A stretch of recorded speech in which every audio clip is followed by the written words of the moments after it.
आज हम लोग नंबर सिस्टम का तीसरा क्लास करेंगे। इस क्लास में भाज्य संख्या, अभाज्य संख्या, सह अभाज्य संख्या एवं जुड़वा अभाज्य संख्या को समझेंगे। इस चार संख्या के ऊपर जितने भी टाइप के प्रश्न पूछे जाते हैं उसे सोल्व करेंगे। तो स्वागत है आप सभी का सक्सेस क्लास 22 में। चलिए आज की क्लास को शुरू करते हैं। सबसे पहले समझते हैं भाज्य संख्या के बारे में। भाज्य संख्या किसे कहते हैं? तो भाज्य संख्या को दोस्तों इंग्लिश में हम लोग कहते हैं कंपोजिट नंबर। इसे आप लोग ध्यान में रखिएगा, ठीक है। भाज्य संख्या यानी कंपोजिट नंबर। तो भाज्य संख्या किसे कहते हैं इसको समझिए। तो भाज्य संख्या के बारे में आप लोग को ध्यान में रखना है। भाज्य संख्या उसे कहते हैं जिसका दो से अधिक गुणनखंड हो। गुणनखंड मतलब दोस्तों फैक्टर। वैसे संख्या को हम लोग भाज्य संख्या कहेंगे जिसका दो से अधिक गुणनखंड यानी फैक्टर होना चाहिए। यह दोस्तों गुणनखंड यानी फैक्टर क्या होता है इसे समझिए। जैसे मैं यहाँ पर संख्या लिखता हूँ 1 2 3 4, ये चार संख्या हमने लिखे हैं, ठीक है। अगर दोस्तों आपको इस चार संख्या का फैक्टर यानी गुणनखंड पूछा जाए तो आपको क्या करना है। अगर हम लोग 1 की फैक्टर यानी गुणनखंड की बात करें तो 1 का गुणनखंड कौन होगा? जो दोस्तों इसे विभाजित करेगा, ठीक है। 1 जिससे कट जाएगा वह क्या होगा? 1 का फैक्टर होगा यानी गुणनखंड होगा। तो 1 का दोस्तों एक ही गुणनखंड होता है, वह क्या है? 1 ही है, ठीक है। 1 सिर्फ एक से विभाजित होती है, इसलिए दोस्तों 1 का सिर्फ एक ही फैक्टर है। दूसरा बात करें 2 की, तो 2 दोस्तों आपका 1 से भी कटेगा और 2 से भी कटेगा, इसलिए आपका 2 का दो फैक्टर होता है, 1 और 2। तीसरा आपका है 3, ठीक है। 3 की बात करें तो 3 आपका 1 से भी कटेगा, 3 से भी कटेगा। और चौथा संख्या हमने लिए हैं 4। तो 4 दोस्तों आपका 1 से भी कटेगा, 2 से भी कटेगा और 4 से भी कटेगा। यहाँ पर हम लोग भाज्य संख्या के बारे में क्या सीखे हैं? वैसा संख्या जिसका दो से अधिक गुणनखंड यानी फैक्टर हो। यहाँ पर देखिए आपका 1 का सिर्फ एक ही फैक्टर है, वह क्या है? 1 है। 2 का दोस्तों दो फैक्टर है, 1 और 2, क्योंकि यह दो संख्या से विभाजित होगा 1 और 2 से, तो 2 का दो फैक्टर है।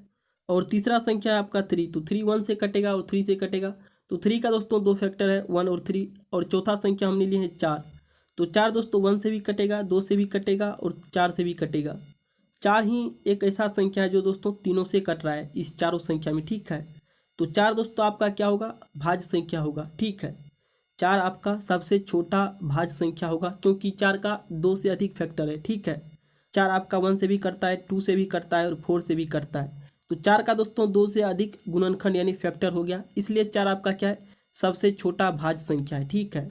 इसे भी दोस्तों आप लोग को ध्यान में रखना है। 4 क्या है? आपका सबसे छोटा भाज्य संख्या है, क्योंकि हम लोग अभी सीखे हैं भाज्य संख्या क्या होता है? जिसका दो से अधिक गुणनखंड यानी फैक्टर हो। तो यहाँ पर दोस्तों 1 का तो 1 ही फैक्टर है, 2 का क्या है? 1 और 2 है, 3 का 1 और 3 है। लेकिन दोस्तों 4 का दो से अधिक फैक्टर हो रहा है यानी 3 फैक्टर हो रहा है, तो हम लोग कहेंगे 4 क्या हमारा भाज्य संख्या है। और 4 ही दोस्तों आपका क्या है? सबसे छोटा भाज्य संख्या है। इसे भी आप लोग को ध्यान में रखना है। तो चलिए दोस्तों आगे बढ़ते हैं। आप लोग भाज्य संख्या यानी कंपोजिट नंबर के बारे में अच्छी तरह से समझे होंगे, ठीक है। आगे हम लोग बात करते हैं अभाज्य संख्या के बारे में, ठीक है। अभाज्य संख्या को क्या कहते हैं इंग्लिश में? Prime number. तो प्राइम नंबर यानी अभाज्य संख्या किसे कहते हैं इसे समझिए। वैसा संख्या जिसका मात्र दो विभिन्न गुणनखंड हो। दो विभिन्न गुणनखंड से दोस्तों क्या मतलब है इसे समझिए। अभाज्य संख्या कहता है कि दो विभिन्न गुणनखंड हो, यानी पहला गुणनखंड कौन होगा? प्रथम गुणनखंड आपका 1 होगा, क्योंकि 1 हर एक संख्या को दोस्तों क्या करता है? विभाजित करता है। तो पहला तो आपका 1 होगा और दूसरा वह संख्या होगा, ठीक है। कोई भी संख्या स्वयं से और 1 से करता ही करता है, इसलिए दोस्तों आप लोग ऐसे भी कह सकते हैं अभाज्य संख्या वह संख्या है जो एक और स्वयं के अलावा किसी संख्या से नहीं करता है। क्योंकि कोई भी संख्या एक और स्वयं से करता ही करता है, तो वह संख्या क्या होगा? अभाज्य संख्या होगी, यानी प्राइम नंबर होगा। अब दोस्तों हम लोग बात करते हैं एग्जाम्पल की, ठीक है। तो एग्जाम्पल को दोस्तों समझने से पहले मैं यहाँ पर एक संख्या लिखता हूँ। जैसे मैं यहाँ पर लिखता हूँ 1 2 3 और आपका हो गया 4। अगर हम लोग यहाँ पर 1 की फैक्टर यानी गुणनखंड की बात करें तो 1 का एक ही गुणनखंड है, वह क्या है? 1 है। 2 की गुणनखंड की बात करें तो 2 का कितना है? 1 और 2 है, यानी दो गुणनखंड है। अगर 3 के गुणनखंड की बात करें तो 3 का 1 और 3 है। अगर 4 के गुणनखंड की बात करें तो 4 का क्या हो जाएगा? 1 हो जाएगा, 2 हो जाएगा और 4 हो जाएगा। अब दोस्तों यहाँ पर कंडीशन को समझिए। मैंने यहाँ पर चार संख्या लिखे हैं 1 2 3 और 4, ठीक है। तो 1 दोस्तों क्या है आपका? न तो भाज्य है और न ही अभाज्य है। अभी आप लोग पीछे सीखे हैं भाज्य संख्या कौन होता है? जिसका दो से अधिक गुणनखंड हो। तो यहाँ पर दोस्तों एक का सिर्फ क्या है? 1 ही गुणनखंड है, वो क्या है? 1 है। तो 1 दोस्तों आपका न तो भाज्य संख्या है और न ही अभाज्य है, क्योंकि 1 का एक ही गुणनखंड है। और अभाज्य संख्या के बारे में कहता है कि दो विभिन्न गुणनखंड होना चाहिए, मतलब 2 से कम भी नहीं होना चाहिए और 2 से ज़्यादा भी नहीं होना चाहिए, ठीक है। तो 1 का तो सिर्फ एक ही गुणनखंड है, वह क्या है? 1 है। इसलिए दोस्तों 1 आपका क्या है? न तो भाज्य है और न ही अभाज्य है। अगला संख्या आपका 2। तो 2 का दोस्तों दो गुणनखंड है, वह क्या है? 1 और 2 है। तो इसलिए दोस्तों 2 आपका क्या होगा, अभाज्य संख्या होगा। और तीसरा संख्या आपका 3 है, तो 3 का भी 2 गुणनखंड है, एक 1 और एक 3, ठीक है। 3 1 और 3 से विभाजित होगा, इसलिए 3 भी आपका क्या है, अभाज्य संख्या है, यानी प्राइम नंबर है। और चौथा है आपका 4, तो 4 का दोस्तों 2 से अधिक हो गया, ठीक है। 1 और 2 से तो कटेगा ही, लेकिन 4 से भी कटेगा, तो इसलिए दोस्तों 4 आपका क्या है, भाज्य संख्या है। भाज्य संख्या के बारे में कहता है 2 से अधिक गुणनखंड होना चाहिए, लेकिन अभाज्य संख्या के बारे में कहता है मैक्सिमम और मिनिमम, ठीक है। अगर हम लोग अभाज्य संख्या के बारे में सीधी सी बात करें तो अभाज्य संख्या का दोस्तों 2 से कम भी नहीं होना चाहिए गुणनखंड और 2 से अधिक भी नहीं होना चाहिए गुणनखंड, ठीक है। क्योंकि यहाँ पर 1 का सिर्फ एक ही गुणनखंड है, इसलिए आपका 1 क्या होगा, अभाज्य संख्या नहीं होगा। और दोस्तों यहाँ पर 4 का क्या है, 2 से अधिक गुणनखंड है, इसलिए यह भी आपका अभाज्य संख्या नहीं होगा। मतलब कम से कम भी और अधिक से अधिक भी, ठीक है। 2 से कम भी नहीं होना चाहिए और 2 से अधिक भी नहीं होना चाहिए, तब हम लोग दोस्तों वैसे संख्याओं को कहेंगे वह हमारा क्या है, अभाज्य संख्या यानी प्राइम नंबर है, ठीक है। तो अभाज्य संख्याओं को आप लोग समझे होंगे। चलिए आगे बढ़ते हैं। अब हम लोग बात करते हैं प्राइम नंबर यानी अभाज्य संख्या के बारे में, कुछ पॉइंट की जो आप लोग को ध्यान में रखना है। पहला पॉइंट है आपका 2 क्या है, सबसे छोटा अभाज्य संख्या यानी प्राइम नंबर है, ठीक है। दूसरा पॉइंट आपका है, दूसरा पॉइंट कहता है 2 ही एक ऐसी अभाज्य संख्या है जो कि एक सम संख्या भी है। मतलब 2 के अलावा दोस्तों कोई भी सम संख्या आपका होगा, जैसे हो गया 4 6 8 10, ये सभी सम संख्या आपका क्या है, भाज्य संख्या है। सिर्फ 2 ही आपका एक ऐसा अभाज्य संख्या है जो क्या है, सम भी है। तो यह भी क्वेश्चन पूछा जाता है एग्जाम में कि सम अभाज्य संख्या कितने हैं। अगर आपसे पूछे कि सम अभाज्य संख्या कितनी है, ठीक है, तो 1 है। अगर आपसे पूछे कि वह कौन है, ठीक है, अगर आपसे क्वेश्चन पूछे कि सम अभाज्य संख्या कौन है, तो आपका आंसर होगा 2, ठीक है। सम अभाज्य संख्या 2 है। अगर पूछेगा कि कितने हैं, तो 1 है, क्योंकि सम अभाज्य संख्या कितने हैं, 1 है, तो आपका आंसर होगा 1। अगर पूछे कि सबसे बड़ी सम अभाज्य संख्या कौन है, तब भी आपका आंसर क्या होगा, 2 ही होगा। अगर सबसे छोटी पूछेगा तो तभी आपका आंसर 2 ही होगा, क्योंकि सम अभाज्य संख्या आपका 2 ही है। तो चाहे बड़ी पूछे या छोटी पूछे तो आपका आंसर क्या होगा, 2 ही होगा, ठीक है। इसी पॉइंट में आपको आगे करा है अन्य सभी सम संख्याएं क्या है, भाज्य है। जैसे आपका 4 6 8 10, ये सब क्या है दोस्तों, भाज्य संख्या है। मात्र 2 ही एक ऐसा सम संख्या जो क्या है, अभाज्य भी है। 2 के बाद जितना भी आपका अभाज्य संख्या होगा, जैसे 3 5 7 11 13, ये सभी क्या है दोस्तों, विषम संख्या है। तो सिर्फ 2 ही एक ऐसा संख्या है जो क्या है, सम संख्या है। और सम संख्या होते हुए भी ये क्या है, अभाज्य है। इसलिए हम लोग 2 को क्या कहते हैं, सम अभाज्य संख्या। और बाकी जितना भी आपका अभाज्य संख्या है वह सभी क्या है, विषम संख्या है, मतलब विषम अभाज्य संख्या है। 2 के बाद जितना भी अभाज्य संख्या होगा वह क्या होगा, विषम होगा, यानी विषम अभाज्य संख्या होगा। अगला पॉइंट क्या कहता है, इसे समझिए। अगला पॉइंट कहता है 4 से बड़ी प्रत्येक सम संख्या को 2 अभाज्य संख्याओं के योग के रूप में लिखा जा सकता है। 4 से बड़ी दोस्तों बात करें तो 4 से बड़ी कोई भी आप सम संख्या ले सकते हैं, उसे आप 2 विषम अभाज्य संख्या के योग के रूप में लिख सकते हैं। 4 से बड़ी की बात करें तो 4 से बड़ी सम संख्या हम लोग लिखते हैं 6, ठीक है। तो 6 को दोस्तों 2 विषम अभाज्य संख्या के रूप में लिख सकते हैं।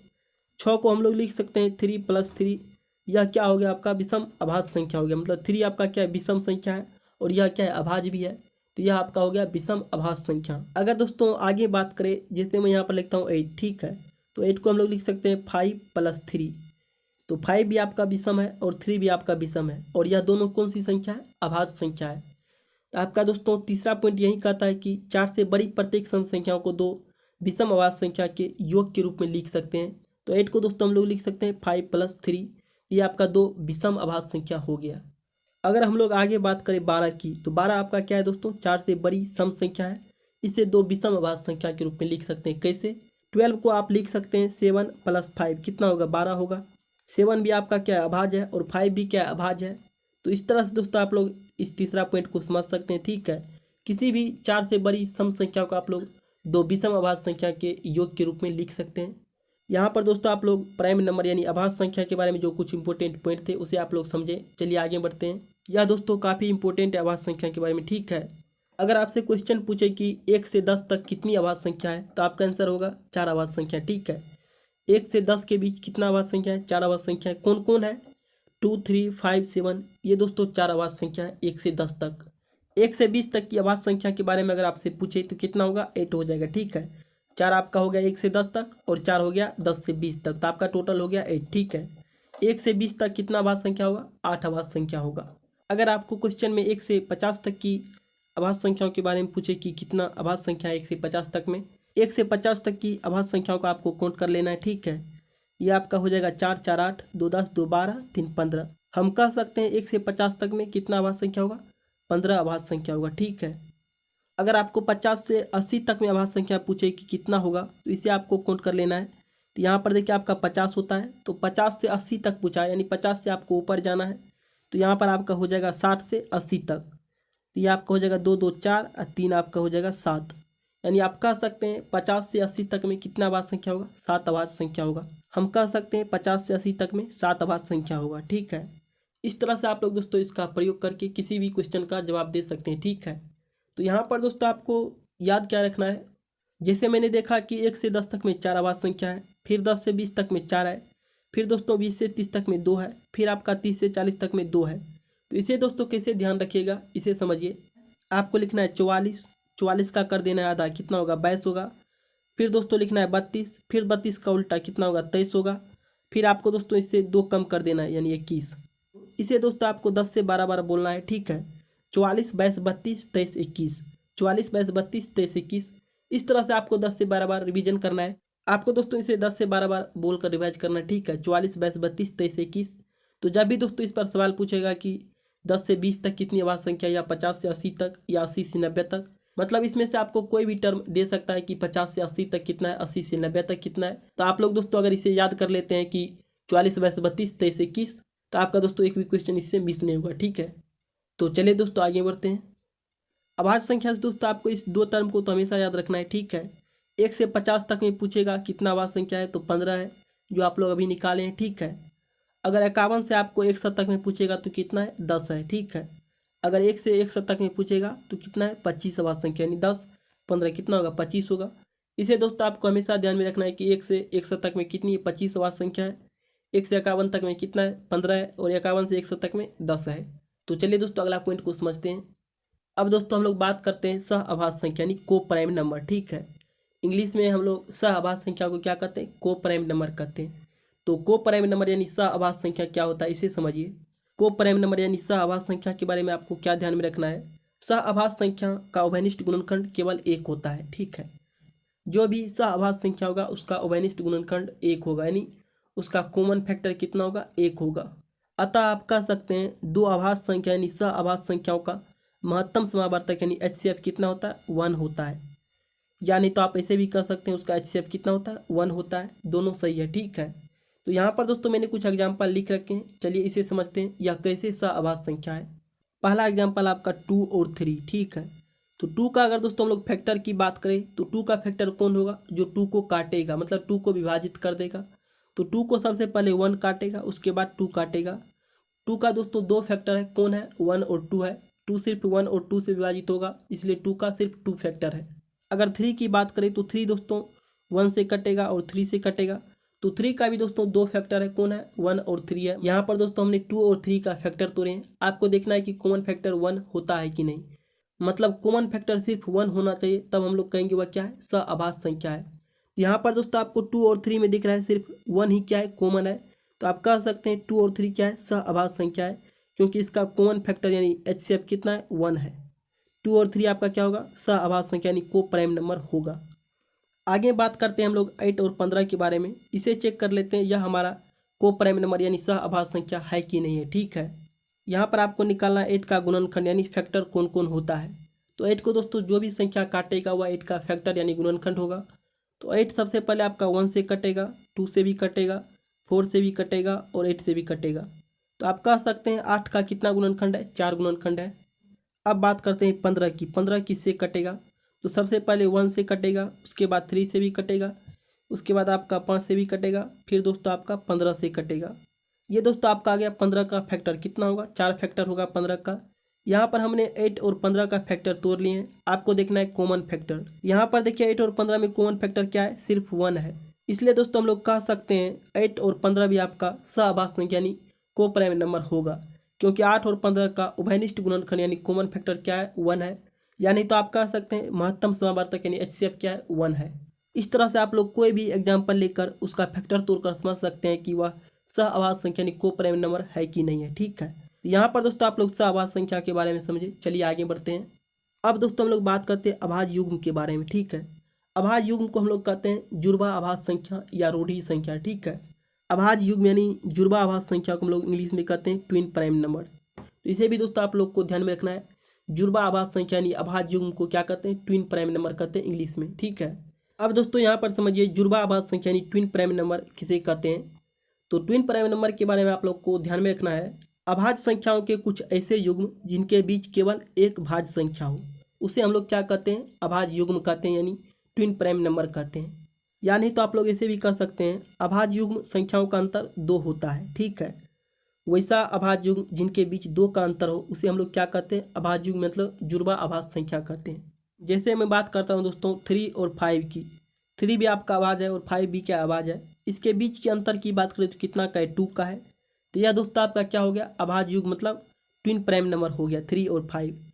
दूसरा एग्जाम्पल आपका 5 और 7, ठीक है। 5 और 7 क्या है दोस्तों? अभाज्य संख्या, मतलब 5 भी अभाज्य है और 7 भी क्या अभाज्य संख्या है, ठीक है। इस दोनों के बीच अंतर देखिए तो कितना का है? 5 और 7 के बीच 2 का अंतर है। और दोस्तों आप लोग इसे ऐसे भी कह सकते हैं, यहाँ पर हम लोग देख सकते हैं 5 भी क्या है? अभाज्य है और 7 भी अभाज्य है और इसके बीच एक संख्या आएगा 6। 6 क्या है दोस्तों? आपका भाज्य संख्या है। तो ये दोस्तों आपका सेटिस्फाई हो गया। 2 अभाज्य संख्याओं के बीच एक भाज्य संख्या होना चाहिए, तो विशेष संख्या को हम लोग ट्विन प्राइम नंबर यानी अभाज्य युग्म कहते हैं। तो ये दोस्तों 5 और 7 भी आपका क्या होगा? अभाज्य युग्म होगा। जैसे मैं यहाँ पर लिखता हूँ 29 और 31। 29 भी आपका क्या है? अभाज्य संख्या है और 31 भी क्या अभाज्य है। 29 और 31 के बीच एक संख्या है, वह क्या है? 30 है, ठीक है। 29 और 31 क्या अभाज्य संख्या है, जबकि 29 और 31 के बीच एक संख्या है 30, वह क्या आपका भाज्य संख्या है। हम लोग जुड़वा अभाज्य संख्या के बारे में सीखे हैं। 2 अभाज्य संख्याओं के बीच एक भाज्य संख्या होना चाहिए, जो यहाँ पर दोस्तों 29 और 31 के बीच हो रहा है, ठीक है। आप कह सकते हैं 29 और 31 भी आपका क्या है? अभाज्य युग्म यानी जुड़वा अभाज्य संख्या है, ठीक है। यहाँ पर दोस्तों आप लोगों ने टोटल 4 संख्या के बारे में पढ़े, भाज्य संख्या, अभाज्य संख्या, सह अभाज्य संख्या और जुड़वा अभाज्य संख्या। अब चलिए दोस्तों हम लोग बात करते हैं इस पर क्वेश्चन किस तरह के आते हैं। वे सारे क्वेश्चन दोस्तों पूछे हुए क्वेश्चन है जो रेलवे का CBT बेस यानी कंप्यूटर बेस्ड टेस्ट हुआ है, उसमें पूछे हुए क्वेश्चन है। तो चलिए दोस्तों उसे सोल्व करते हैं। आपको दोस्तों एक भी क्वेश्चन मिस नहीं होगा। आपके सामने पहला क्वेश्चन ऐसे देखिए, क्वेश्चन कराए 2 अंकों की सबसे बड़ी अभाज्य संख्या ज्ञात कीजिए। तो आप लोग दोस्तों अभी सीखे हैं 2 अंकों की सबसे बड़ी अभाज्य संख्या क्या होता है। आप लोग दोस्तों जानते हैं 90 से 100 के बीच में कितनी अभाज्य संख्या होती है? मात्र एक अभाज्य संख्या होती है, वह क्या है दोस्तों? 97 है, ठीक है। 90 से 100 के बीच में मात्र एक अभाज्य संख्या होती है, वह क्या है? 97 है। यहाँ पर दोस्तों आपको ध्यान में रखना है 90 से 100 के बीच में कितना अभाज्य संख्या होती है? एक अभाज्य संख्या होती है और वह अभाज्य संख्या कौन है? 97 है। तो यहाँ पर आप कह सकते हैं ऑप्शन नंबर आपका डी सही हो जाएगा, 97। तो ऐसे दोस्तों आप लोग इस क्वेश्चन को बना सकते हैं जो आप लोग पीछे सीखे हैं, ठीक है। तो चलिए दोस्तों आगे बढ़ते हैं। अगला क्वेश्चन आपका दोस्तों इसे देखिए, क्वेश्चन करा है एक अभाज्य संख्या में डैश डैश आपको खाली दिया हुआ है, इसे बताना है एक अभाज्य संख्या में क्या होता है। पहला ऑप्शन है, करा है 2 से ज़्यादा भाजक होते हैं। तो जिस संख्या में दोस्तों 2 से ज़्यादा भाजक होते हैं उसे हम लोग क्या कहते हैं? भाज्य संख्या कहते हैं। यह तो दोस्तों आपका गलत हो गया, ठीक है। ऑप्शन नंबर बी कहता है दोस्तों केवल खुद और एक से विभाजित होता है। यही दोस्तों हम लोग सीखे हैं वैसा संख्या जो एक और स्वयं के अलावा किसी से नहीं करता है उसे क्या कहते हैं? अभाज्य संख्या कहते हैं। तो ऑप्शन नंबर दोस्तों यहाँ पर आपका बी सही हो जाएगा। तो चलिए दोस्तों अगला क्वेश्चन को देखते हैं। आपके सामने तीसरा क्वेश्चन इसे देखिए, क्वेश्चन करा है पहले 100 प्राकृतिक संख्याओं में कितनी अभाज्य संख्याएं हैं। 100 प्राकृतिक संख्या में आपको बताना है कितनी अभाज्य संख्या है। तो आप लोग दोस्तों डायरेक्ट जानते हैं कि 1 से 100 तक में कितनी अभाज्य संख्या है? 25 अभाज्य संख्या है। या नहीं तो आप लोग दोस्तों ऐसे काउंट भी कर सकते हैं, जैसे मैंने आपको ट्रिक बताया हूँ 44, 22, 32, 23, 21, ये टोटल हो गया आपका 1 से 100 तक। अब आपको इसे काउंट कर देना है। तो 4 4 8, 2 10, 2 12, 12 3 आपका हो जाएगा 15, 15 2 17, 17 2 आपका हो जाएगा 19, 19 3 हो जाएगा 22, 22 2 हो जाएगा 24 और 24 1 25। हम कह सकते हैं 1 से 100 तक के बीच कितनी अभाज्य संख्या होती है? 25 अभाज्य संख्या होती है। तो ऑप्शन नंबर दोस्तों यहाँ पर आपका ए सही हो जाएगा 25। इसे आप लोग समझे होंगे। चलिए आगे बढ़ते हैं। आपके सामने चौथा क्वेश्चन इसे देखिए, क्वेश्चन कहता है पहले 200 विषम प्राकृतिक संख्याओं में कितनी अभाज्य संख्याएं हैं। आप लोग जानते हैं कि 1 से 100 तक के बीच कितनी अभाज्य संख्या है। अभी आप लोग सीखें कितना होता है? 25 अभाज्य संख्या होता है 1 से 100 तक में, ठीक है। इसके बाद दोस्तों आप लोग को ध्यान में रखना है कि 100 से लेकर 200 के बीच कितनी अभाज्य संख्या होती है? 21 अभाज्य संख्या होती है, ठीक है। 1 से 100 के बीच 25 अभाज्य संख्या होती है जो हम लोग जानते हैं। उसके बाद दोस्तों आपको ध्यान में रखना है कि 100 से 200 के बीच 21 अभाज्य संख्या होती है, ठीक है। यहाँ पर दोस्तों आपको इसे काउंट कर देना है। ये आपका हो जाएगा 5 1 6, ये आपका हो जाएगा 2 2 4। ये आपका दोस्तों 1 से लेकर 200 के बीच अभाज्य संख्या आ गया, कितना होगा? 46 होगा। यहाँ पर दोस्तों आपका ऑप्शन नंबर डी दिख रहा है जो क्या है 46 है। तो यहाँ पर दोस्तों आपको डायरेक्ट 46 नहीं लगा देना है। क्यों? क्योंकि क्वेश्चन कर रहा है विषम प्राकृतिक संख्या। आपको दोस्तों मैंने बताया हूँ कि दो क्या है आपका अभाज्य संख्या होता है, लेकिन क्या है सम संख्या है। ठीक है, मैंने आपको बताया हूँ दो क्या है अभाज्य संख्या होता है लेकिन सम अभाज्य संख्या है। लेकिन क्वेश्चन आपको क्या कर रहा है, दो विषम प्राकृतिक संख्याओं के बीच कितनी अभाज्य संख्या है। तो आपको दोस्तों यहाँ पर दो को छोड़ देना है, इसलिए दोस्तों यहाँ पर आपका 46 नहीं होकर के क्या होगा 45 होगा। ठीक, पहले दो विषम प्राकृतिक संख्याओं के बीच कितना अभाज्य संख्या होगा, 45 अभाज्य संख्या होगा। तो ऑप्शन नंबर दोस्तों यहाँ पर आपका ए सही हो जाएगा। बहुत ही अच्छा क्वेश्चन था जो आप लोग को दोस्तों आरआरबी ग्रुप डी में पूछा हुआ क्वेश्चन है। ठीक है, तो इसे आप लोग ध्यान में रखिएगा। चलिए आगे बढ़ते हैं। आपके सामने 5वां क्वेश्चन, इसे देखिए। क्वेश्चन कहता है इनमें से कौन एक विषम भाज्य संख्या है। आपको दोस्तों बताना है विषम भाज्य संख्या। यहाँ पर देखिए 13 और 17 आपका गलत हो जाएगा। यह क्या है दोस्तों अभाज्य संख्या है। ठीक है, तो 13 और 17 गलत हो जाएगा। बचा आपका दोस्तों 12 और 15। तो 12 दोस्तों क्या है आपका सम संख्या है, तो ये भी गलत हो जाएगा। ठीक है, भाज्य संख्या होता है लेकिन क्या है सम संख्या है, तो ये भी दोस्तों गलत हो जाएगा। बचा आपका कौन डी, तो डी ऑप्शन नंबर सही हो जाएगा। क्यों? क्योंकि 15 क्या है दोस्तों भाज्य संख्या होता है, साथ ही विषम भी है। क्योंकि हम लोग जानते हैं भाज्य संख्या का 2 से अधिक फैक्टर होता है। ठीक है, तो यहाँ पर आपका 15 क्या है भाज्य संख्या है और यह क्या है विषम भाज्य संख्या, क्योंकि यह 2 से नहीं लगेगा तो आपका विषम संख्या होगा। और भाज्य भी है, कैसे? अगर 15 के फैक्टर तो है तो 15 आपका 1 से ही कटेगा, 3 से भी कटेगा और 5 से भी कटेगा और 15 से भी कटेगा। तो ये दोस्तों 15 का 4 फैक्टर आ गया 1 3 5। तो भाज्य संख्या के बारे में कहता है 2 से अधिक फैक्टर होना चाहिए। तो यहाँ पर दोस्तों 15 का 2 से अधिक फैक्टर है, 1 है, 3 है, 5 है और 15 है। तो आप कह सकते हैं 15 आपका क्या है विषम भाज्य संख्या है। तो चलिए दोस्तों आगे बढ़ते हैं। आपके सामने छठा क्वेश्चन, इसे देखिए। क्वेश्चन कहता है पहली 8 विषम अभाज्य संख्याओं का योगफल ज्ञात कीजिए। आपको दोस्तों पहली मतलब शुरू से लेकर 8 विषम अभाज्य संख्याओं का योगफल बताना है। यहाँ पर भी दोस्तों क्वेश्चन में आपको विषम लगा दिया, मतलब आपको जो सम अभाज्य संख्या है 2 उसे काउंट नहीं करना है, सिर्फ आपको विषम अभाज्य संख्याओं को काउंट करना है शुरू से। तो आप लोग जानते हैं सबसे पहला अभाज्य संख्या क्या है 2 है, लेकिन 2 क्या आपका सम संख्या है तो 2 को काउंट नहीं करना है। ठीक है, तो सबसे पहले आपका क्या हो जाएगा 3 हो जाएगा, फिर आपका 5 हो जाएगा, फिर आपका 7 हो जाएगा, फिर आपका दोस्तों 11 13 17 19, फिर हो जाएगा आपका 23, ये आपका 3 5 7 11 13 17 19 और 23। ये टोटल आपका 8 अभाज्य संख्या हो गया। अब दोस्तों आपको इसका करना है योग। तो इसका दोस्तों योग कीजिएगा तो आपका आ जाएगा 98। ठीक है, 3 5 7 11 13 17 19 और 23 का जब योग कीजिएगा तो आपका आ जाएगा 98। तो ऑप्शन नंबर दोस्तों यहाँ पर देखिए आपका बी दिख रहा है। ठीक है, तो ऑप्शन नंबर बी आपका सही हो जाएगा। पहली 8 विषम अभाज्य संख्याओं का योगफल कितना होगा 98 होगा। तो ऑप्शन नंबर बी आपका यहाँ पर सही हो जाएगा 98। चलिए आगे बढ़ते हैं। आपके सामने 7वां क्वेश्चन, इसे देखिए। क्वेश्चन कहता है धनात्मक पूर्णांकों 60 और 100 के बीच कितनी अभाज्य संख्याएं हैं। आपको बताना है 60 से 100 के बीच कितनी अभाज्य संख्या है। तो आपको दोस्तों ट्रिक ध्यान में रखना है। वह ट्रिक क्या है 44 22 32 23 21। ये दोस्तों आपका हो गया 1 से लेकर 100 तक के बीच अभाज्य संख्या। ठीक है, अब दोस्तों क्वेश्चन देखिए क्या कर रहा है। क्वेश्चन कर रहा है 60 से 100 तक।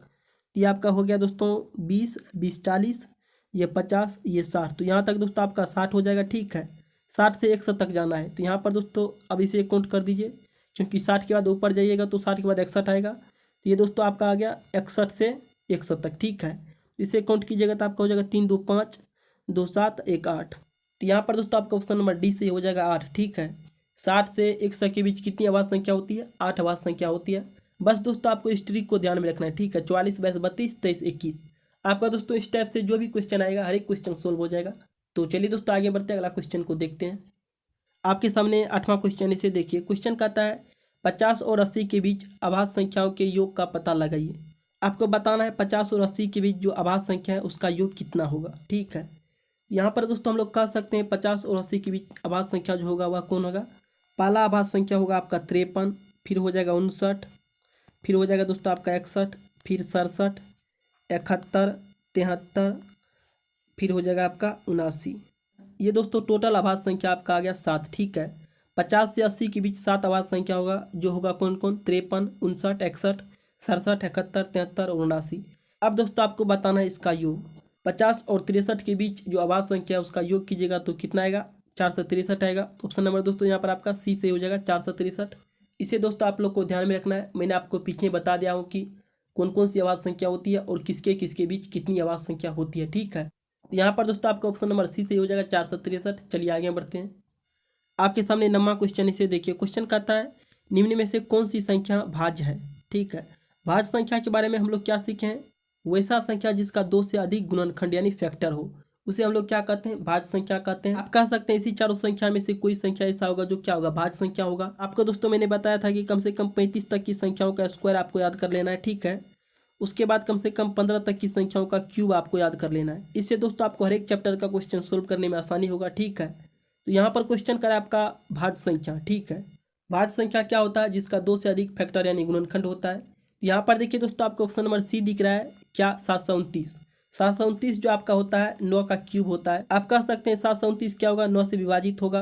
तो ऑप्शन नंबर सी आपका सही हो जाएगा। आपको दोस्तों ऑप्शन पर फोकस करना है, ठीक है। तो चलिए दोस्तों आगे बढ़ते हैं। आपके सामने 10वां क्वेश्चन, इसे देखिए। क्वेश्चन कहता है निम्नलिखित में से कौन सी संख्या अभाज्य है। आपको बताना है दोस्तों अभाज्य संख्या यानी प्राइम नंबर कौन सी संख्या है। यहाँ पर दोस्तों आप कह सकते हैं इस 4 ऑप्शन में से 3 संख्या ऐसा होगा जो अन्य संख्या से भी कटेगा, क्योंकि अभाज्य संख्या सिर्फ एक और स्वयं से कटता है। जो अन्य संख्या से कटेगा वह आपका क्या हो जाएगा, भाज्य संख्या हो जाएगा। यहाँ पर दोस्तों आप लोग ऑप्शन नंबर बी को देख सकते हैं। इसका योग कीजिएगा तो 4 3 7 2 9। इसके अंकों का योग 9 होता है, यानी यह संख्या 3 से ही कटेगा। तो ऑप्शन नंबर बी आपका गलत हो जाएगा, ठीक है। इसके अंकों का योग 9 होगा और 3 से कट जाएगा, तो ऑप्शन नंबर बी आपका गलत हो जाएगा। यह क्या होगा, भाज्य संख्या होगा। आपको खोजना क्या, अभाज्य।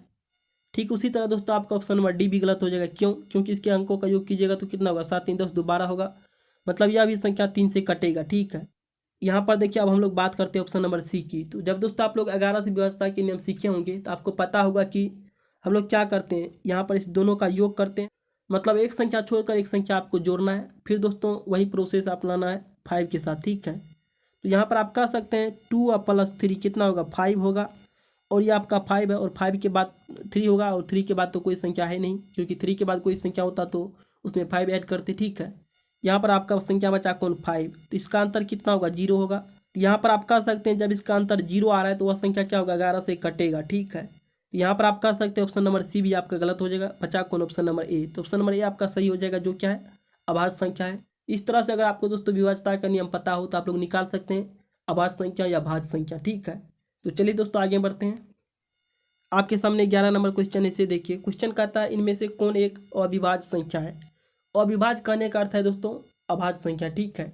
अविभाज्य संख्या हम लोग क्या कह सकते हैं, अभाज्य संख्या यानी प्राइम नंबर। तो आपको ढूंढना है दोस्तों इनमें से कौन एक अविभाज्य संख्या मतलब अभाज्य संख्या है, ठीक है।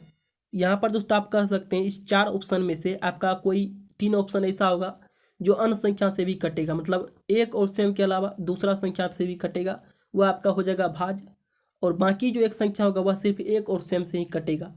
यहाँ पर आपको वही देखना ऐसा कौन सा संख्या है जो एक और स्वयं के अलावा अन्य संख्या से भी कटता है। यहाँ पर देखिए आपका ऑप्शन नंबर ए डायरेक्ट गलत हो जाएगा, क्योंकि दोस्तों ये 11 से भी कटेगा, ठीक है। क्योंकि 11 का स्क्वायर क्या होता है, 121 होता है। तो ऑप्शन नंबर ए आपका गलत हो जाएगा, ठीक है। ऑप्शन नंबर बी आपका दोस्तों 141। तो इसके अंकों का योग कीजिएगा तो 4 2 6। इसके अंकों का योग कितना हो रहा है, 6 हो रहा है। और आप लोग जानते हैं 3 से विभाज्यता के नियम क्या कहता है, जब उसके अंकों का योग 3 से विभाजित हो तो वह संख्या क्या होगा, पूरा संख्या 3 से कटेगा। जब इसके अंकों का योग 6 होगा तो यह संख्या 3 से कटेगा। तो आप कह सकते हैं जब पूरा संख्या 3 से कटेगा। तो ऑप्शन नंबर बी भी आपका गलत हो जाएगा। अब बचा आपका सी और डी, ठीक है। यहाँ पर दोस्तों हम लोग ऑप्शन नंबर डी को कह सकते हैं जब 7 से कटेगा। चलिए इसे चेक करते हैं। 7 से लगाएगा तो आपका हो जाएगा 7 दूना 14। बचा आपका 2 पर दोस्तों ये आपका हो जाएगा 1, मतलब 7 तिया 21। आप कह सकते हैं ऑप्शन नंबर डी भी आपका 7 से विभाजित हो रहा है। तो ऑप्शन नंबर डी भी आपका गलत हो जाएगा। बचा कौन, सी। तो ऑप्शन नंबर सी दोस्तों आपका सही हो जाएगा। यह क्या है, अभाज्य संख्या मतलब प्राइम नंबर है। तो ऑप्शन नंबर सी आपका सही हो जाएगा, 181। चलिए आगे बढ़ते हैं। आपके सामने 12 नंबर क्वेश्चन, इसे देखिए। क्वेश्चन कहता है निम्नलिखित समुच्चयों में से कौन सा सहअभाज्य संख्या बनाता है। या जो 4 आपको समुच्चय दिया हुआ है आपको बताना है इसमें से कौन सा सहअभाज्य संख्या बनाता है। तो आप लोग दोस्तों पढ़ चुके हैं सहअभाज्य संख्या क्या होता है, जिसके बीच का HCF क्या 1 हो वह संख्या क्या होगा, सहअभाज्य संख्या होगा। यहाँ पर दोस्तों आपको चेक करना है ऐसा कौन सा संख्या जिसके बीच का HCF क्या होता है, 1 होता है। तो जिसके बीच का HCF 1 होगा वह क्या होगा, आपका को प्राइम नंबर मतलब सहअभाज्य संख्या होगा। हम लोग पहला ऑप्शन से चेक करते हैं, ठीक है। पहला ऑप्शन आपका क्या है, 12 है। तो 12 दोस्तों देखिए किससे कटेगा, सबसे पहले 1 से तो कटेगा, क्योंकि 1 से हर एक संख्या कटता है, ठीक है। उसके बाद दोस्तों 2 से भी कटेगा, 3 से भी कटेगा, 4 से भी कटेगा, 6 से भी कटेगा और 12 से भी कटेगा। ये दोस्तों 12 का आ गया टोटल फैक्टर। उसके बाद दोस्तों 12 के साथ शामिल है 7। तो 7 देखिए किससे कटेगा, 7 दोस्तों आपका 1 से कटेगा और 7 से ही कटेगा। 7 का मात्र 2 ही फैक्टर है, वह है 1 और 7। अब दोस्तों यहाँ पर आपको देखना है कॉमन फैक्टर। तो 12 और 7 में दोस्तों कॉमन फैक्टर क्या है, 1 है। तो आप कह सकते हैं इसका HCF कितना है दोस्तों, 1 है। जब भी किसी दो प्राकृतिक संख्या के बीच का HCF 1 होगा तो आप कह सकते हैं वह संख्या क्या होगा, सहअभाज्य संख्या मतलब को प्राइम नंबर होगा। तो यहाँ पर दोस्तों आपका ऑप्शन नंबर ए सही हो जाएगा। 12 और 7 यह संख्या क्या है, सहअभाज्य संख्या है। यहाँ पर दोस्तों आपका पहला ऑप्शन हो गया, 12 और 7 क्या होगा, सहअभाज्य संख्या होगा। तो चलिए दोस्तों आगे बढ़ते हैं। आपके सामने 13 नंबर क्वेश्चन इसे देखिए। क्वेश्चन कहता है निम्नलिखित में से कौन से जोड़े सहअभाज्य है। आपको बताना है कौन सा जोड़ा क्या है, सहअभाज्य है। तो सहअभाज्य का मतलब क्या दोस्तों, वह संख्या के बीच कॉमन फैक्टर सिर्फ 1 होना चाहिए, ठीक है। तो यहाँ पर देखिए हम लोग ऑप्शन से चेक करते हैं, ठीक है। पहला ऑप्शन आपका 348 और 296। यह देखिए दोस्तों 348 और 296 2 का मल्टीपल है। तो ऑप्शन नंबर दोस्तों आपका ये गलत हो जाएगा, ठीक है। ऑप्शन नंबर बी आपका दोस्तों 114 और 213। तो यहाँ पर देखिए दोस्तों अगर इसे देखिएगा तो यह भी दोस्तों 3 का मल्टीपल है। कैसे, अगर हम लोग दोस्तों इसका योग करें मतलब 114 का तो कितना होगा, 6 होगा। और यह दोस्तों क्या है, 3 का मल्टीपल है। उसी तरह दोस्तों अगर 213 का करें तो कितना होगा, 3 2 5 1 6 होगा। यह भी क्या है दोस्तों, 3 का मल्टीपल है। तो आप लोग कह सकते हैं ऑप्शन नंबर बी भी आपका गलत हो जाएगा। अब बात करते हैं सी और डी के बारे में। यहाँ पर दोस्तों आपको साफ साफ दिख रहा है कि यह संख्या 5 से कटेगा, मतलब 5 का मल्टीपल है। तो ऑप्शन नंबर डी भी आपका गलत हो जाएगा। बचा कौन, ऑप्शन नंबर सी। तो ऑप्शन नंबर सी आपका सही होगा, ठीक है। मतलब को प्राइम नंबर यानी सहअभाज्य संख्या होगा। तो ऑप्शन नंबर सी दोस्तों आपका सही हो जाएगा, ठीक है। तो चलिए दोस्तों अगला क्वेश्चन को देखते हैं। आपके सामने अगला क्वेश्चन इसे देखिए। क्वेश्चन कहता है किन 4 विषम अभाज्य संख्याओं का योग 34 है। आपको बताना है दोस्तों इस 4 ऑप्शन में ऐसा कौन सा 4 विषम अभाज्य संख्या है जिसके अंकों का योग क्या है, 34 है, ठीक है। ऑप्शन नंबर सी में दोस्तों अगर चेक कीजिएगा तो हो जाएगा 5 3 8 8 11 हो जाएगा 19 19 आप प्लस कर देना आपको 13, ठीक है। तो ये हो जाएगा 9 3 आपका हो जाएगा 12 का 2 हासिल 1 2, ये आपका आ गया 32, ठीक है। तो ऑप्शन नंबर दोस्तों आपका सी गलत हो जाएगा। बचा कौन, ऑप्शन नंबर डी। तो ऑप्शन नंबर डी आपका सही हो जाएगा, ठीक है। इसे चेक कर सकते हैं। 13 7 आपको हो जाएगा 20, 10 हो जाएगा 30, 1 31 और 3 हो जाएगा 34। हम कह सकते हैं ये 4 वो अभाज्य संख्या है जिसके अंकों का योग क्या है दोस्तों, 34 है। तो ऑप्शन नंबर डी यहाँ पर आपका सही हो जाएगा, 34। चलिए आगे बढ़ते हैं। आपके सामने 15 नंबर क्वेश्चन इसे देखिए। क्वेश्चन कहता है सबसे छोटी अभाज्य संख्या और 0 छोड़कर किसी भी पूर्ण संख्या का गुणनफल क्या होगा। आपको बताना है दोस्तों सबसे छोटी अभाज्य संख्या को जब पूर्ण संख्या से मल्टीप्लाई करेंगे तो उसका गुणनफल क्या होगा। पूर्ण संख्या का मतलब शून्य सहित प्राकृतिक संख्या। तो यहाँ पर देखिए आपको कह रहा है 0 को छोड़कर, ठीक है। यहाँ पर देखिए क्वेश्चन कर रहा है सबसे छोटी अभाज्य संख्या, तो सबसे छोटी अभाज्य संख्या क्या होगा, 2 होगा। उसके बाद कर रहा है दोस्तों पूर्ण संख्या, पूर्ण संख्या में 0 को छोड़कर। तो पूर्ण संख्या आपका दोस्तों 0 से शुरू होता है, कहाँ तक जाता है, 1 2 3 4 5 इन्फिनिटी तक जाता है। तो 0 को छोड़ देना है, मतलब मल्टीप्लाई करना आपको 1 से। तो 2 को 1 से मल्टीप्लाई कीजिएगा तो क्या होगा, 2 होगा। फिर दोस्तों आपको मल्टीप्लाई कर देना है 2 को अगला पूर्ण संख्या से। तो अगला पूर्ण संख्या कौन होगा, 2 होगा। तो 2 को 2 से मल्टीप्लाई कीजिएगा तो 4 हो जाएगा। फिर 2 को मल्टीप्लाई करना है अगला पूर्ण संख्या से, तो 2 के बाद क्या होगा, 3 होगा। ये दोस्तों हो जाएगा 3 दूना 6। यहाँ पर आप लोग देख सकते हैं 2 क्या आपका अभाज्य संख्या है, मतलब सबसे छोटी अभाज्य संख्या है। और यहाँ पर अगर हम लोग 0 लगा देते आपका क्या हो जाएगा, पूर्ण संख्या हो जाएगा। लेकिन 0 को छोड़कर करा है, ठीक है। ये 1 2 3 आपका क्या है, पूर्ण संख्या है। और आप कह सकते हैं यह संख्या यानी 2 4 6 यह क्या आपका सम संख्या है। तो आप कह सकते हैं हमेशा क्या होगा, सम संख्या होगा। तो ऑप्शन नंबर आपका सी सही हो जाएगा, ठीक है। बस आपको कॉन्सेप्ट पता होना चाहिए तो आप लोग दोस्तों आसानी से क्वेश्चन को सोल्व कर सकते हैं, ठीक है। तो चलिए दोस्तों आगे बढ़ते हैं। आपके सामने 16 नंबर क्वेश्चन है, इसे देखिए। क्वेश्चन कहता है निम्नलिखित में से कौन सी 1 से 20 तक अंकों में अभाज्य अंक श्रृंखला है। आपको बताना है दोस्तों 1 से 20 तक की संख्या में कौन सी ऐसी संख्या है जो क्या अभाज्य है, मतलब कौन कौन सी ऐसी संख्या जो क्या अभाज्य संख्या है 1 से 20 तक की संख्याओं में। यहाँ पर आप कह सकते हैं ऑप्शन नंबर ए गलत हो जाएगा। क्यों, क्योंकि इसमें 2 शामिल नहीं है। क्वेश्चन करा 1 से 20 तक, तो ऑप्शन नंबर ए गलत हो जाएगा। अगर हम लोग दोस्तों ऑप्शन नंबर बी की बात करें तो ऑप्शन नंबर बी भी गलत हो जाएगा। क्यों, क्योंकि यहाँ पर देखिए इसमें 9 शामिल है। ऑप्शन नंबर बी भी आपका गलत हो जाएगा, ठीक है, क्योंकि इसमें 9 शामिल है और 9 क्या आपका भाज्य संख्या है। आपको ढूंढना है अभाज्य संख्या, तो ऑप्शन नंबर बी भी आपका गलत हो जाएगा। ऑप्शन नंबर सी में देखें तो आपका 2 3 5 7 11 13 17 19। तो ऑप्शन नंबर सी दोस्तों आपको डायरेक्ट दिख रहा है 2 3 5 7 11 13 17 19, ये सभी क्या है दोस्तों अभाज्य संख्या है। ये आपका दोस्तों ऑप्शन नंबर सी हो जाएगा सही। ऑप्शन नंबर सी क्या है दोस्तों, 1 से 20 तक की अभाज्य संख्या का अंक है। आप कह सकते हैं ऑप्शन नंबर डी क्यों नहीं होगा, क्योंकि ऑप्शन नंबर डी में 1 शामिल है और 1 क्या है दोस्तों, न तो भाज्य है और न ही अभाज्य है। तो ऑप्शन नंबर डी भी आपका गलत हो जाएगा। बचा कौन सी, तो ऑप्शन नंबर सी आपका सही होगा, ठीक है। तो आप लोग दोस्तों इसे समझे होंगे। चलिए आगे बढ़ते हैं। आपके सामने 17 नंबर क्वेश्चन है, इसे देखिए। क्वेश्चन कहता है निम्नलिखित में से कौन सी जोड़ी ट्विन प्राइम की एक जोड़ी नहीं है। आपको बताना है दोस्तों इस 4 ऑप्शन में से ऐसा कौन सा ऑप्शन है जो ट्विन प्राइम संख्या मतलब जुड़वा अभाज्य संख्या नहीं है, ठीक है। ट्विन प्राइम नंबर के बारे में आप लोग सीख चुके हैं कि 2 अभाज्य संख्याओं के बीच एक भाज्य संख्या, ठीक है। 2 अभाज्य संख्याओं के बीच एक भाज्य संख्या होना चाहिए, तो वह क्या होगा आपका ट्विन प्राइम नंबर होगा। यहाँ पर देखिए दोस्तों ऑप्शन नंबर ए गलत हो जाएगा। क्यों? क्योंकि यह दोस्तों जुड़वा आभाज्य संख्या है। क्यों? क्योंकि 11 भी आपका क्या है, अभाज्य है, और 13 भी अभाज्य है, और इसके बीच एक संख्या होगा 12। 12 क्या आपका अभाज्य है।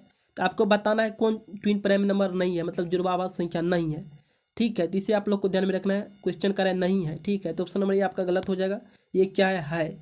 ऑप्शन नंबर बी भी दोस्तों आपका गलत हो जाएगा, क्योंकि 71 भी क्या आपका अभाज्य संख्या है, और 73 भी अभाज्य है, और इसके बीच एक संख्या होगा दोस्तों कौन, 72। तो 72 क्या है दोस्तों आपका भाज्य संख्या है। तो यह दोस्तों क्या होगा, जुड़वा आभाज्य संख्या होगा। तो यह भी क्या होगा, गलत होगा। अगर दोस्तों हम लोग ऑप्शन नंबर सी की बात करें तो 133 देखिए आपका क्या है, अभाज्य संख्या नहीं है। ठीक है, क्योंकि 133 आपका 7 से विभाजित होगा। तो यह दोस्तों आपका हो गया भाज्य संख्या। तो जब भी दोस्तों यह भाज्य संख्या होगा तो आपको यही खोजना है कि कौन ट्विन प्राइम नंबर नहीं होगा। तो यह दोस्तों ट्विन प्राइम नंबर नहीं होगा, तो ऑप्शन नंबर सी आपका सही हो जाएगा। ठीक है, तो चलिए दोस्तों अगला क्वेश्चन को देखते हैं। आपके सामने दोस्तों 18 नंबर क्वेश्चन, इसे देखिए। क्वेश्चन कहता है निम्नलिखित संख्याओं में से संयुक्त संख्या कौन सी नहीं है। आपको बताना है दोस्तों इस 4 संख्या में से कौन सी संयुक्त संख्या नहीं है। तो संयुक्त संख्या का मतलब क्या होता है दोस्तों, भाज्य संख्या यानी कंपोजिट नंबर। तो आपको बताना है दोस्तों कौन कंपोजिट नंबर नहीं है। क्वेश्चन करें आपका दोस्तों कंपोजिट नंबर यानी भाज्य संख्या नहीं होगा। तो आप कह सकते हैं जो संख्या भाज्य संख्या नहीं होगा तो वह क्या होगा, अभाज्य संख्या होगा। तो आपको खोजना है दोस्तों क्या, अभाज्य संख्या। इस 4 ऑप्शन में से आपको चेक करना है ऐसा कौन सा संख्या है जो क्या अभाज्य संख्या है। तो चलिए दोस्तों इसे चेक करते हैं। पहला ऑप्शन है दोस्तों आपका 209। ठीक है, तो 209 को अगर दोस्तों हम लोग देखें तो यह 11 से कटेगा। तो जो संख्या दोस्तों एक और स्वयं के अलावा अंश से कटता है तो वह क्या होता है दोस्तों, अभाज्य संख्या नहीं होता है। तो यह तो दोस्तों अभाज्य संख्या नहीं होगा। क्यों? क्योंकि यह संख्या 11 से कट रहा है। ठीक है, अगर दोस्तों हम लोग ऑप्शन नंबर बी की बात करें तो यह संख्या भी 7 से विभाजित होगा। तो आप कह सकते हैं ऑप्शन नंबर बी भी क्या होगा, आपका गलत होगा। आपको खोजना है कौन सा अभाज्य संख्या होगा। 161 को जब दोस्तों 7 से डिवाइड कीजिएगा तो यह भी दोस्तों 7 से कट जाएगा। तो ऑप्शन नंबर सी भी आपका अभाज्य संख्या नहीं होगा। तो बचा कौन, ऑप्शन नंबर डी। तो ऑप्शन नंबर डी दोस्तों आपका सही हो जाएगा। ठीक है, यह दोस्तों एक और स्वयं के अलावा अंश संख्या से नहीं कटेगा, तो यह क्या होगा, आपका अभाज्य संख्या होगा। यहाँ पर दोस्तों क्वेश्चन नंबर आप लोग 18 को समझे। चलिए आगे बढ़ते हैं। आपके सामने 19 नंबर क्वेश्चन, इसे देखिए। क्वेश्चन कहता है सबसे बड़ी तथा सबसे छोटी 2 अंकों की अभाज्य संख्याओं के अंतर की गणना कीजिए। आपको बताना है दोस्तों सबसे बड़ी तथा सबसे छोटी 2 अंकों की अभाज्य संख्या के बीच का अंतर कितना होगा। अगर दोस्तों हम लोग 2 अंकों की सबसे बड़ी अभाज्य संख्या की बात करें तो आपका दोस्तों 97 हो जाएगा, जो 2 अंकों की सबसे बड़ी अभाज्य संख्या है। और 2 अंकों की सबसे छोटी अभाज्य संख्या की बात करें तो 11 होगा, जो 2 अंक में सबसे छोटी अभाज्य संख्या है। आपको बताना है इसका अंतर, तो यहाँ पर अंतर कर दीजिए। ये आपका हो जाएगा 6, ये आपका हो जाएगा 8। तो 2 अंकों की सबसे बड़ी और सबसे छोटी अभाज्य संख्या के बीच का अंतर कितना होगा, 86 होगा। तो ऑप्शन नंबर दोस्तों आपका यहाँ पर डी सही हो जाएगा, 86। तो इसे दोस्तों आप लोग समझे होंगे। चलिए आगे बढ़ते हैं। अगर दोस्तों आप लोग को यह क्लास समझ में आया है तब दोस्तों इस चैनल को सब्सक्राइब कीजिए और इस बेल आइकन को दबाइए। ठीक है, इससे दोस्तों आपको हर क्लास का नोटिफिकेशन मिलता रहेगा, एक भी क्लास मिस नहीं होगा। तो लाइक कीजिए, अपने दोस्तों के साथ शेयर भी कीजिए। तो मिलते हैं अगले क्लास में, तब तक के लिए जय हिंद, जय भारत।